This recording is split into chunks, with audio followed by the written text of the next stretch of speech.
What's up at welcome po sa ating channel. Bago po tayo magsimula, gusto ko lang po kayong batiin ng Happy New Year po sa inyo lahat. Naway bumuhos pa po ang mga biyaya sa inyong mga tahanan at ilayo kayo sa anumang disgrasya at sakit.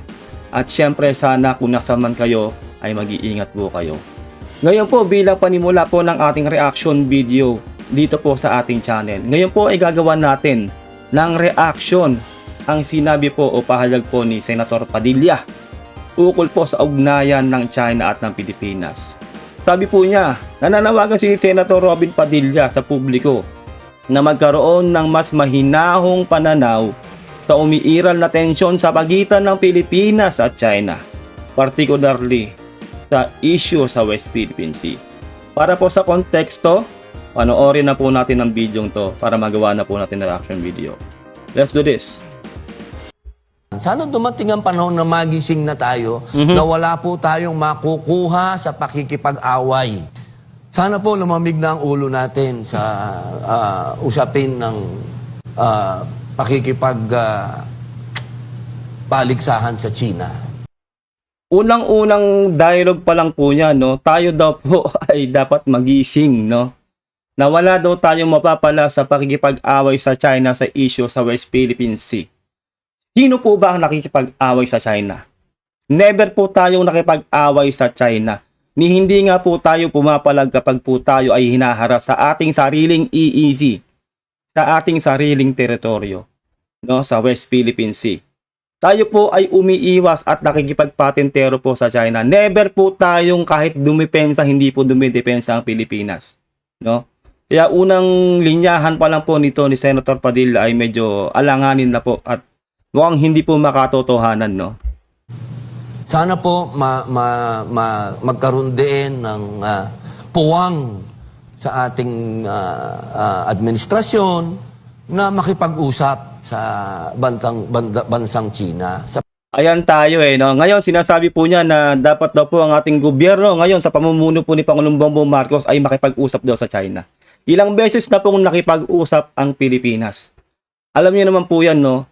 Lalong-lalo na po yung DFA, nakipag-usap po sa China noon, no? Nagsayang po tayo ng effort, nagsayang ng kuryente at lahat-lahat na. At ilang araw lang po pagkatapos po ng usapan na yon ng DFA at ng China, ay mismong China po ang lumabag din sa pinag-usapan. Wala pong ibang susundin ang China kundi ang kanilang sarili, no? Kaya wala pong saysay sa ngayon na makipag-usap po sa China.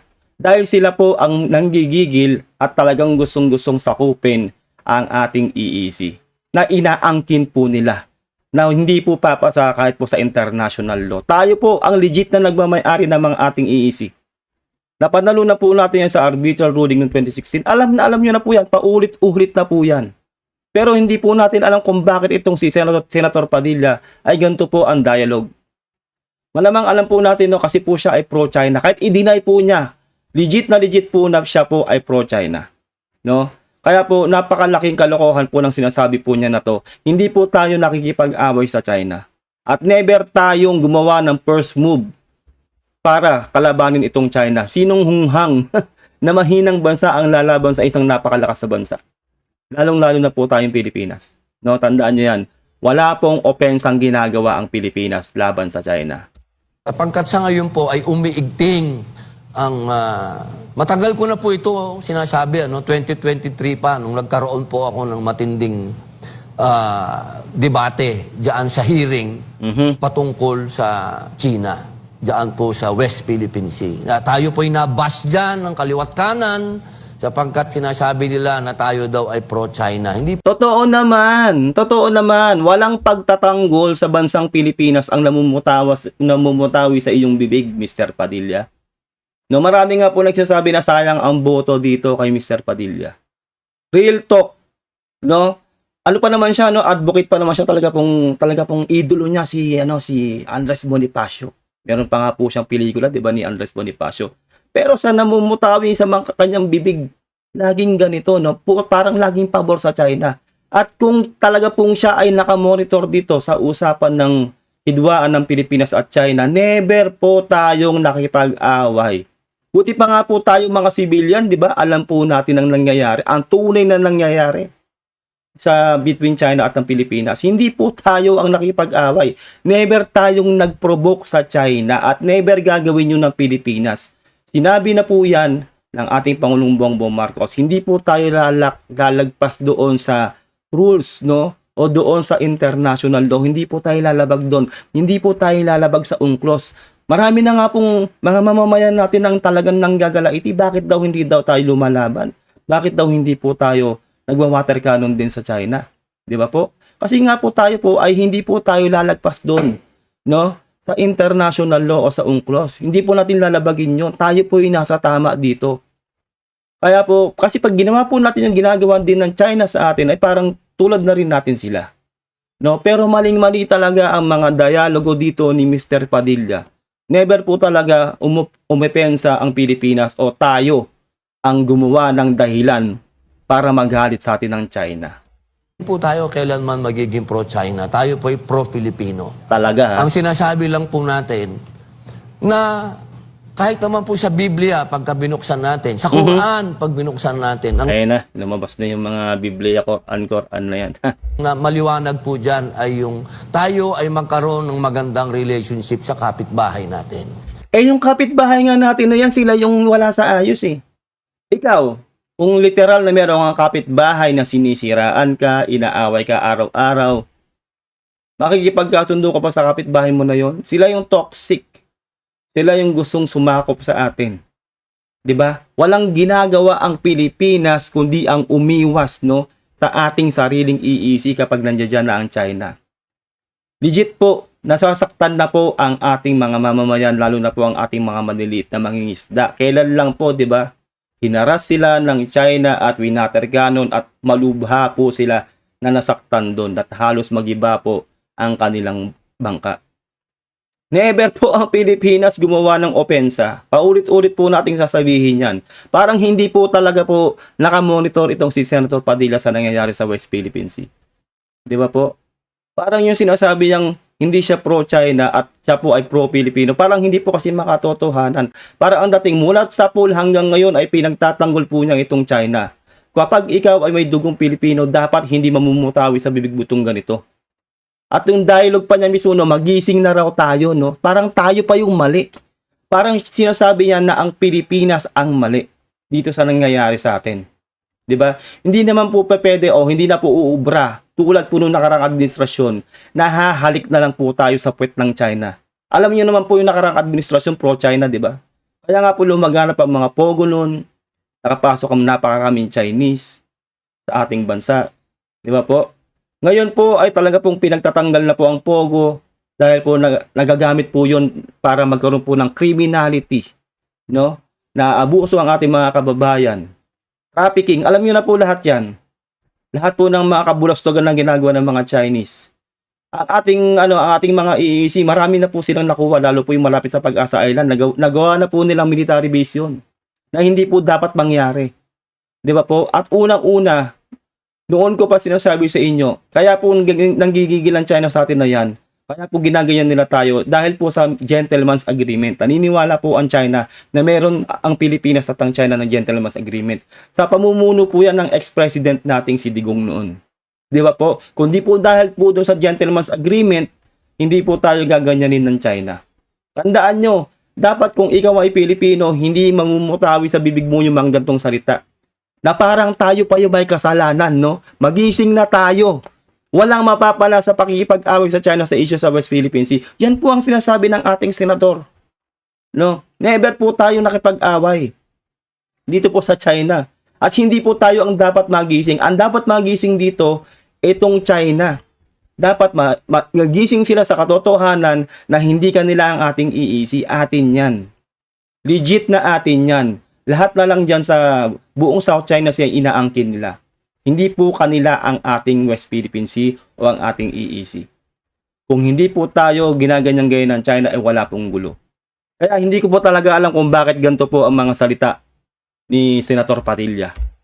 Sa usapin po nito, kapitbansa natin ng China. Sa matagal na panahon, tayo po ay merong relationship dyan. Trade. Wala pa ho ang mga Espanyol. May trade na po tayo sa China. Yes, totoo yun. Totoo naman yun. At marami pong legit na mga Chinese no, na may business sa Pilipinas. Yung mga legit, no? Ang gobyernong Xi Jinping o ang gobyernong China ngayon, yun po ang balahura, no? Hindi naman natin sinisingle out o hindi naman natin nilalahat ang mga Chinese eh. Di po marami pong Chinese na matagal na po talaga na nagbi-business sa ating bansa. No, marami na rin po silang natulungan mga Pilipino para magkaroon po ng hanap buhay. Legit po yun, hindi po natin tinatanggal yun eh. Hindi naman po yun eh. Yung panglalamang sa atin ngayon ng China, pang-aabuso sa atin ng China ngayon, yun po ang malaking big deal dito. Yun po yun. Wala naman po tayong ano doon sa ibang mga Chinese na legit na nandito sa atin eh, na nagdinegosyo eh. Totoo yun. Totoo yung sinasabi niya na yun. Pero nga yung gobyerno ni Xi Jinping, hinaharas tayo sa ating sariling teritoryo. Maling-mali po yun. Di ba po? Halos lahat po ng bansa nakapalibot sa kanila at mismo nga ang UNCLOS, ang international law, ay nagagalit na rito sa China dahil sa ginagawa nila. Dahil alam naman po talaga nilang mali yun. Nakita nyo naman po, no, halos lahat po ng malalakas na bansa ay kumakampi sa atin dahil tayo po ang nasa tama dito. Hindi po tayo susuporta ng malalakas na bansa na yan kung tayo po ang mali. No? Doon pa lang po sa senaryo po na yon, dapat po alam po yun ng Senator Padilla. Sinusuportahan po tayo ng ibang malalakas na bansa. Ibig sabihin po nun, tama po ang ating ginagawa. Sinong siraulong bansa ang susuporta sa isang bansa kung alam nilang tayo yun ng gugulo? Di ba po? Common sense po ang pagaganahin natin dito. Kaya ewan ko talaga kung bakit po ganito po ang sinasabi ni Senator Robin. China. Sana buksan po natin ang puso natin at ang bansa natin na makipagnegosyo po tayo diyan sa China. Sapagkat buong ASEAN, pag sinabi pong ASEAN, miyembro po tayo niyan. Kasama tayong nagtayo ng ASEAN. Kasama. Kung hindi nang gugulo ang China sa ating bansa, ay hindi po ganyan. No? Palibasa kasi po nung nasanay siya, no? Siya na lang, single out natin siya. Nasanay siya nung nakaraang administrasyon. Na yung nakaraang administrasyon nga ay ganun sobrang close sa China.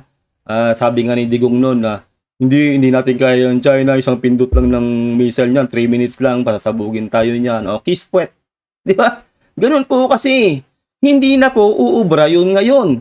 Kung ikaw ay maka-Pilipino, dapat ang puso mo ay nasa Pilipinas. Ganyan po ang ginagawa ni Pangulong Bongbong Marcos. Sabi nga po niya, di ba, ni katiting, ni square inch ay walang ibibigay o hahayaang makuha ng China ang Pilipinas. Di ba? Hindi po gagawin niya ngayon ng gobyerno ngayon. Di ba po? Tapos na po yung era nila. Ewan mo na lang po sa 2028, kung halimbawa may manalong DDS, di ba? O pro-China, ayun. Mag-antay kayo hanggang 2028. Di ba po? Pero yung kanyang sinasabi talaga dito ay hindi mo makikitaan na pagka-Pilipino. Parang tayo na lang lagi ba? Tayo na lang ba lagi ang magbababa?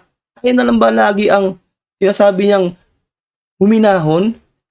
Dapat bang tayong huminahon? Hindi naman tayo nanggugulo. Yung China ang dapat huminahon. Yung China ang dapat tumigil sa pakikipag-away sa atin at hindi lang sa atin. No? Sa lahat po ng bansang kapitbahay natin, inaaway nila. Lalong-lalo na po ngayon ang Japan, matindi po ang hidwaan nila ng Japan. No? Ang Japan po ay gagawa na rin po yan ng nuclear weapon ng dahil po sa China. No? Sabi ko nga, sleeping giant ang Japan, wag nilang kakantiin ng Japan. Pero itong China, lahat na lang po talaga ng kapitbahay niyang bansa ay tinatarantado nila. Real talk. No? Isipin nyo na lang kung alam niya ni Senator Padilla ang nangyayari talaga, lahat po ng halos kapitbahay ng China ay kaaway niya. Tapos may lakas siya ng loob na sabihin na tayo, no, tayo ang nakikipag-away, tayo daw yung dapat magising. 'Di ba ang Pilipinas? Lahat halos ng kapitbahay ng China ay kalaban nila. Lalong-lalo na po ang sleeping giant na Japan, ngayon talaga ay ito na. Palag-palag na rin talaga. Hindi nila kakayanin ng Japan kung tutusin. Alam niyo naman po yan nangyari niyan no, yung history ng Japan noong World War II. No, paulit-ulit na po natin sinasabi yan na hindi po basta mabubura ang ginawa ng Japan sa kasaysayan. At hanggang ngayon po ay talaga nag-apologize po ang Japan sa nagawa nila noong World War II. Pero ito po talagang China ay napakakulit at talaga pong sobrang sakim. Lalo po yung Senkaku Island, inaangkin po nila. Lahat na lang po talaga sa buong South China Sea. Inaangkin po ng China. Wala po yun sa international law o sa UNCLOS. Wala pong bearing yung sinasabi nilang 9 o 10 dash line na sinasabi nila. Wala po yung legal papers o legal na basehan para sabihin lahat sa buong South China Sea ay kanila. Natin ang Thailand, ang kasama natin ang Vietnam. Marami po tayo dyan sa ASEAN. Malaysia, andyan ho. Sana, tingnan ho natin kung paano nakinabang itong mga bansa na ito Aroy, diyan sa pagtaas ng ekonomiya aroy. ng China. Well, trade yan eh. Ganun talaga. Pag nagpadala ka ng iyong goods sa isang bansa, both side makikinabang niya. Magpapadala rin yung counterpart mo ng goods. Di ba? Kaya nga trading eh. Hindi mo pwedeng sabihin utang na loob mo yung pag-angat ng ekonomiya mo sa isang bansa. Di ba? Mali talaga yung sinasabi niya eh. Unang-una, yung mga bansang yan ay talaga pong nagpapadala rin ng kanilang mga kalakal sa mga bansang yan. Never po dapat maging utang na loob yun. Di ba po? Hindi ko po talaga alam kung bakit ganito po yung takbo ng utak nito ni Robin sa sinasabi niyang to. Grabe. Hindi ko sinasabi na isuko natin kung anong meron tayo. Ang kailangan ho nating liwanagin dito, kung ano yung teritoryo natin. Maliwanag na maliwanag kung ano ang teritoryo natin. 'Di ba? Black and white yan. Alam ng China yan at yan ay nire-recognize ng UNCLOS. 'Di ba? Uulitin na naman natin na panalunan natin yan sa Arbitral Award noong 2016. Alam na alam yan ng China, nire-recognize ng international law na atin yung West Philippine Sea. 'Di ba po? Wala pong argumento dyan. Pero bakit pinapalabo nito ni Senator Padilla para pong malabo pa sa sabaw ng pusit? etong ano na to, usapin na to. Parang laging ang dating, no, tayo ang may kasalanan. Bakit hindi niya kausapin yung boss niyang si Xi Jinping, no, na, oy, kumalma ka, ganyan, yun dapat lang nakausap niya, dahil yun yung ano eh, yun yung perpetrator eh, sila yung nanghaharas. Sila yung gumagawa ng kagaguhan. Sila yung gumagawa ng mga karumal-dumal dyan sa ating West Philippine Sea. Na hindi na po makatao. Nananakit po sila, no, ng ating maliliit na mangingisda. Isipin nyo, no, bangka laban sa barko, water cannon mo pa. Tapos binabaliktad pa tayo sa balita nila na porke nagwawagayway daw ng kutsilyo o ng tabak, no, o ng itak ang ating mangingisda, ay sinabi na po na milisya daw po ng Pilipinas yun. Di ba po? Ikaw po, no, kung totoo po yun, di ba? Buhay mo na yung nakasalalay doon eh. Yun na lang ang meron ka, itak. Hindi mo pa ipagtatanggol yung sarili mo. Tapos sila nakabarko, naka-water cannon at may mga machine gun pang mga baril dyan sa kanilang mga barko. Isipin nyo yun. Di ba? Hindi talaga maka-Pilipino ang sinasabi nito ni Robin Padilla. Hindi po siya maka-Pilipino. Pro-China, no? Kasi pinagdidiinan niya na tayo po ang dapat ay magising. Tayo ang dapat makipag-usap ng maayos sa China. Hindi po tayo ang dapat makipag-usap ng ayos sa China. Yung China po ang nanggugulo sa ating EEC o sa ating bansa, no? Parang napaka ironic, no, na talagang idol niya pa si Andres Bonifacio at isinasabuhay niya yung buhay ni Andres Bonifacio, pero ganito yung mindset niya. Na parang tayo pang mga Pilipino ang gumagawa ng katarantaduhan para ganyanin tayo ng China. Never po yan. Hindi po ganun. At kung ano ang naandoon sa exclusive economic zone. Kailangan malinaw po tayo. Hindi po pwedeng natin sinasabi, ini-invade tayo. Totoo naman eh. Masakit ang ulo ko, New Year na New Year.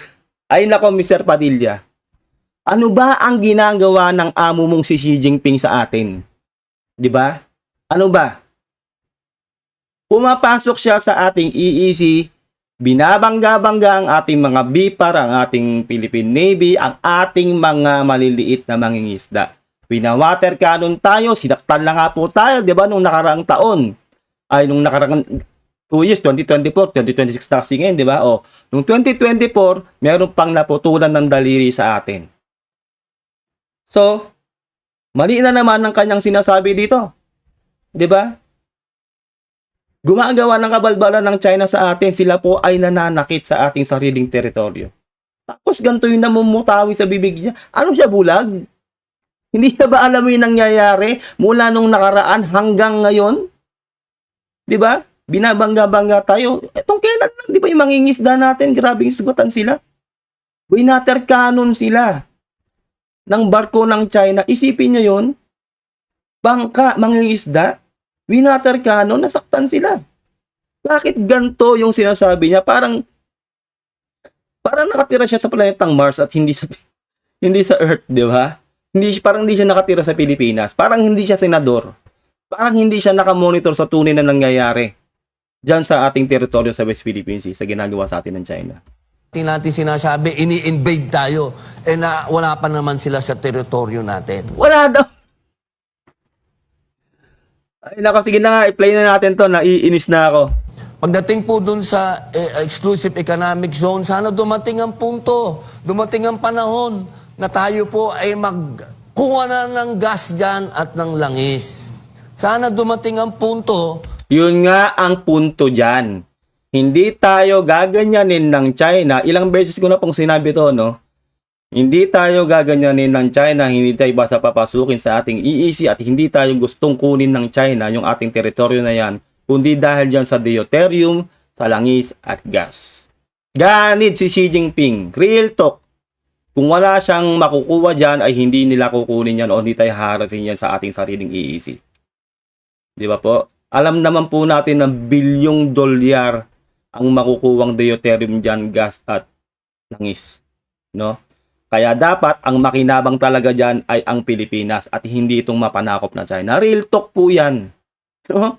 Kitang-kita na po natin dito kung anong adhikain o gustong mangyari ng China. Di ba po? Tapos parang mamanduhan pa tayo nito ni Robin ng ang gobyerno natin. Di ba? Na kailangan kasi kunin na yung mga gas dyan, ganun-ganun. Walang dapat pakialam ang China dyan kasi atin yan. Di ba po? Ganun lang yan eh. Kung anong nasa China, hindi nga natin pinakikialaman eh. Yung nasa sa atin, pinakikialaman ng China. Grabe ka, Senator Padilla. Bakit ganyan ka? Bakit parang tinatraidor mo ang iyong bayan? Parang tinatraidor mo ang mga Pilipino. Parang ang sinasabi mo pa, tayong mga Pilipino, o kaming mga Pilipino, kasi parang hindi ka Pilipino eh. Di ba? Na kaming mga Pilipino o kaming mga Pilipino sa bansang Pilipinas, no, ang gumagawa ng kaguluhan diyan sa EEZ. 'Di ba? Maling-mali yung China ang agresibo ang gumagawa. Never pa ni isang beses na gumawa ng hakbang ang Pilipinas na umatake o gumawa ng agresibong bagay diyan sa West Philippine Sea. Never nga tayong pumunta doon sa sa teritoryo ng China eh. Isipin niyo yun, pupunta tayo sa teritoryo ng China, gagawin natin doon. Nirat-rat tayo doon sa sa teritoryo nila. Napakahina po nating bansa, napakalit nating bansa.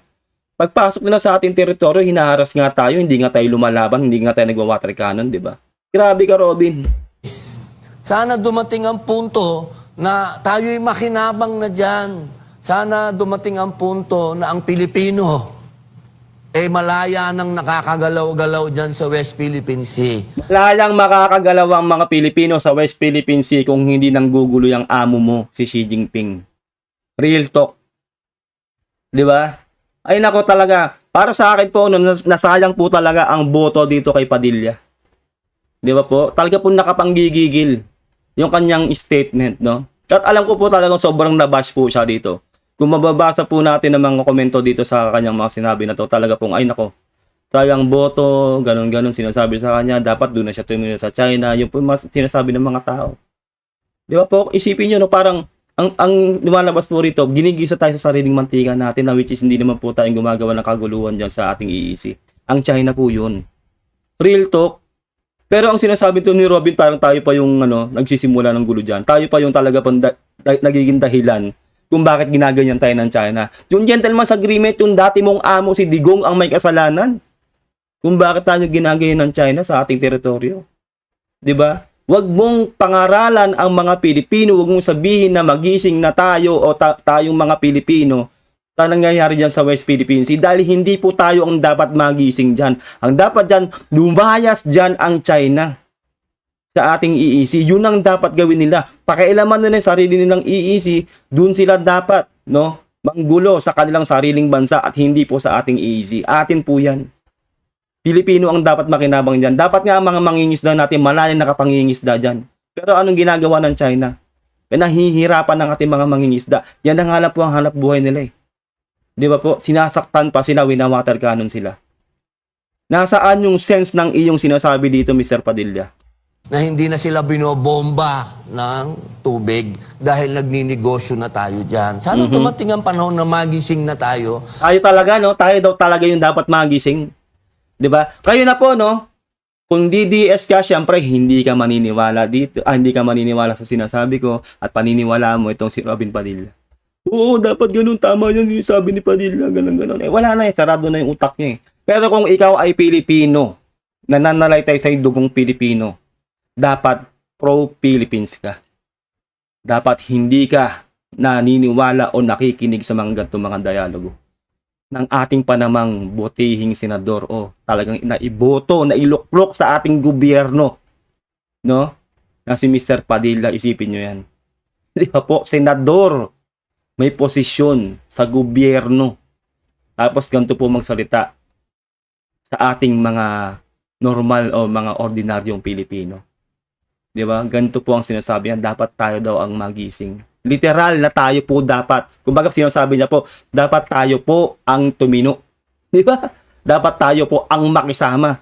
Dapat tayo po ay hindi po daw nating inaaway ang China. Dahil ganun po yung sinasabi niya rito. Di ba po? Uulitin ko na naman po sa inyo, never po nang away ang Pilipinas sa China. Nasa sa inyo na po yan. Mag-comment po kayo sa baba kung ano pong saloobin nyo, no?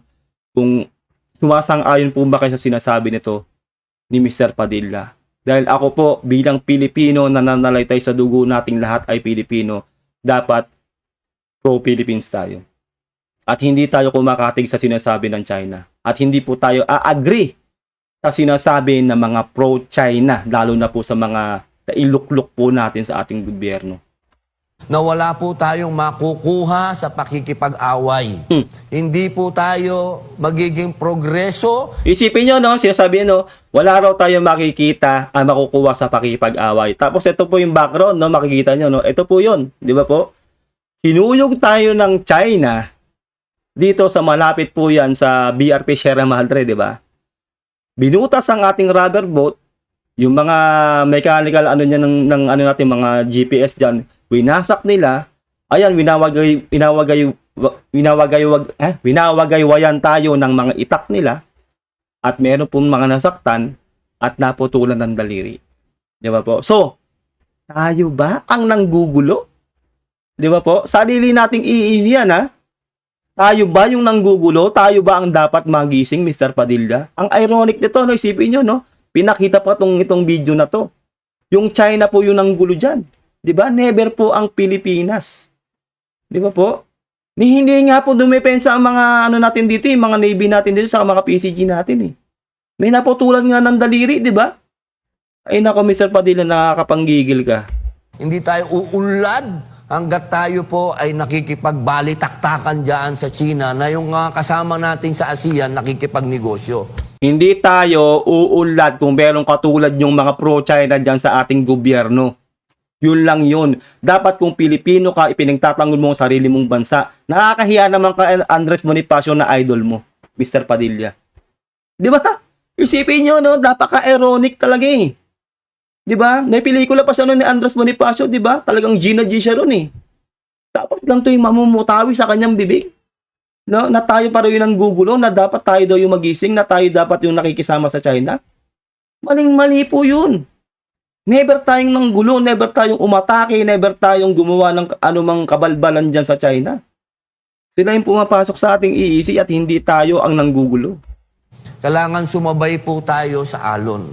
Pero hindi ko po sinasabi na tayo ay magpakaduwag dyan. Aba, hindi po. Eh, yun po yung sinasabi niya eh.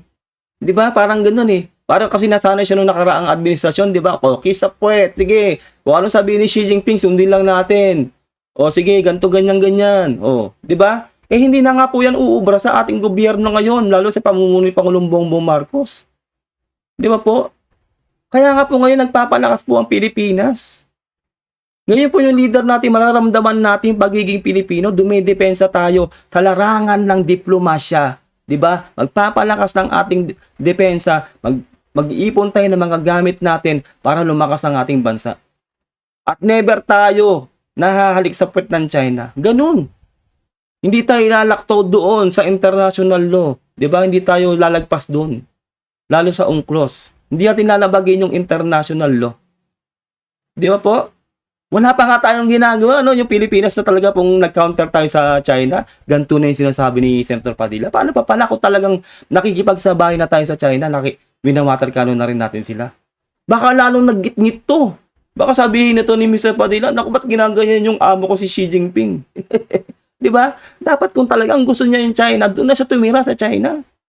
Di ba? 10 ng kanilang mga kasamahan ng mga pro-China. Nakakahiya po sa ating mga Pilipino. Tayo po ang nagpapasahod sa kanila. Yung mga tax po natin, real talk yan. Di ba po? Tapos ganito po yung ininuluklok natin sa ating bansa. Nakikita natin na hindi po nila maipagtanggol ng ating bayan. Bagkos binabaliktad pa po nila tayo. Tayo pa raw po ang talaga pong gumagawa ng kaguluhan sa sarili nating EEZ sa West Philippine Sea. Di ba po? Maling-mani talaga at sobrang hindi po, wala sa hulog ang sinasabi nito ni Mr. Padilla. Hindi ko pong ganun sinabi yun, ha? Ang sinasabi ko po yung makipagnegosyo. Grabe, yun lang po, no? Sana po nagustuhan niyo ating reaction video. Yun lang po yung aking mga opinion. Kung ano pong opinion nyo, ilagay nyo po sa comment section. Mag-comment po kayo sa baba kung kayo po ba uma-agree dito kay Senator Robin sa kanyang sinasabi na tayo ang dapat magising o tayo ang dapat huwag makipag-away sa China sa issue dyan sa West Philippine Sea. Dahil yun po ang pinupunto niya. Para sa akin po, malaking kalokohan po. Hindi po tayo nakikipag-away sa China at hindi po tayo ang nanggugulo sa ating sariling teritoryo sa West Philippine Sea. Happy New Year po sa inyo lahat. Kung umabot ka po dito, maraming salamat. Mag-iingat ka. Until next time, God bless and peace out. Bye.